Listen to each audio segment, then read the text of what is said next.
Hello, my name is Lori Larson Caesar, and I serve as the Bishop of the Oregon Synod.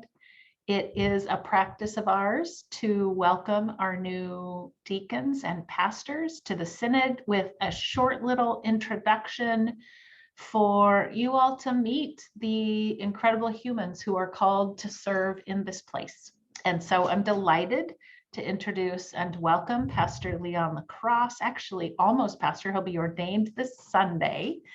And I would just love to invite you to share a little bit about your sense of call. How did you get into this crazy work in the first place? So it's a rather unlikely story.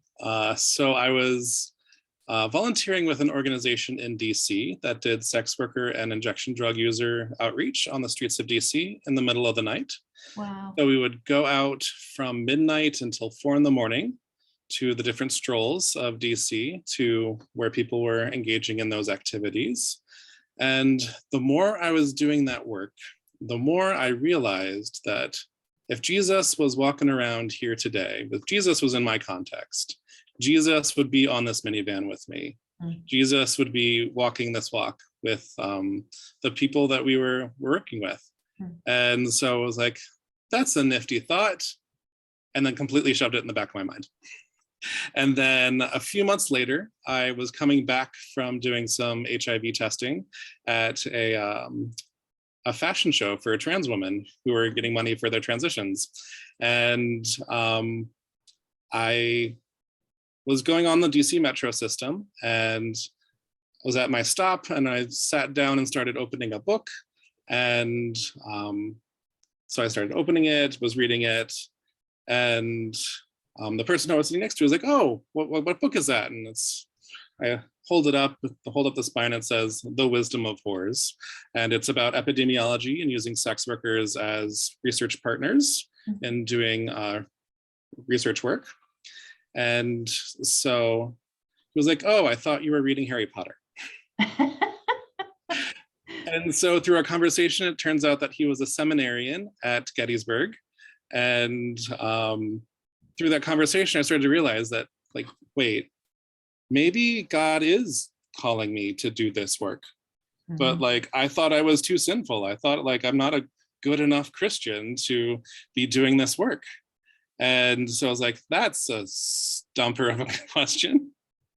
So I discerned a bit and started to do it. And at that point in my life, I was living with my parents and I didn't have a full-time job, and it was just not the best time in my life. So I was like, all right, God, once I get a full-time job, once I get an apartment of my own, then I will like start and working on this call and do that. So within a year and a half, I had my own apartment, I had a full-time job. And so then it was time to live up to my side of the bargain. Yeah. And so I applied to PLTS, where I went to seminary and got in, and the rest is history. And I've been serving God and training to be a pastor ever since. That's an unusual call story. So how has it been to be in seminary? What was that experience like? It was a very interesting time, especially when I was there. It's the landscape of theological education is changing. So I went to PLTS, and we started off on the Hill. So for any pastors who went to PLTS, they're well familiar with that. Our campus was located on this beautiful 7-acre lot that overlooked all of Berkeley, all of Oakland, and you can see down to San Francisco across the bay. Idyllic, beautiful retreat center. And then a week before I moved out, like, I packed all my things in boxes, was ready to leave, get an email, "Oh, great news, we're selling the campus." And so I was like, oh, the campus was a major draw for me, so this will be different.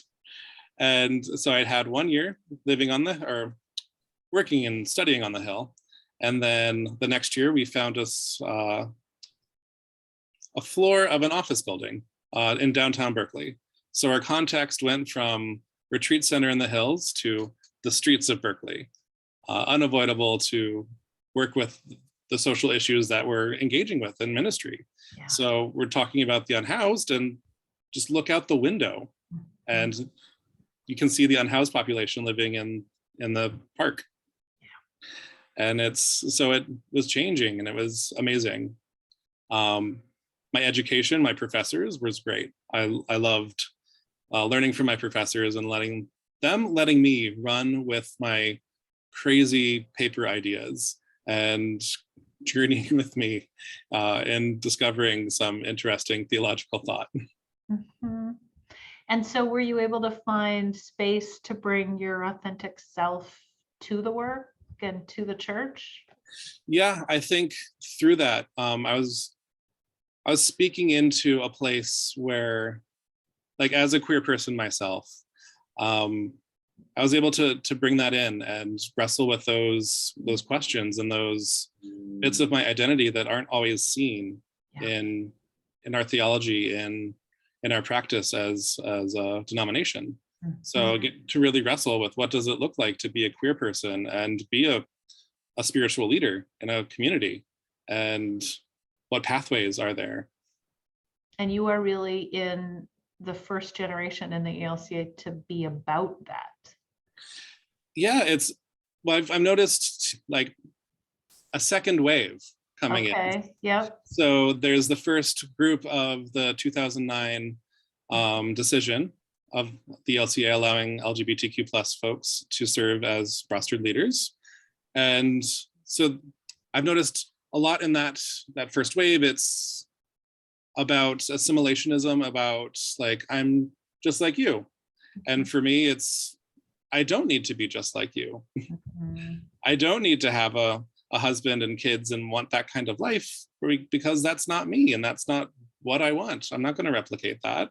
Yeah. And my gifts in ministry are different, and that's okay. And that is still a blessing to the church. Yeah. And that's what we need, a wider view. And I think people like me help to bring that wider view. Absolutely. Yep. So the table at Bethel Lutheran is wide.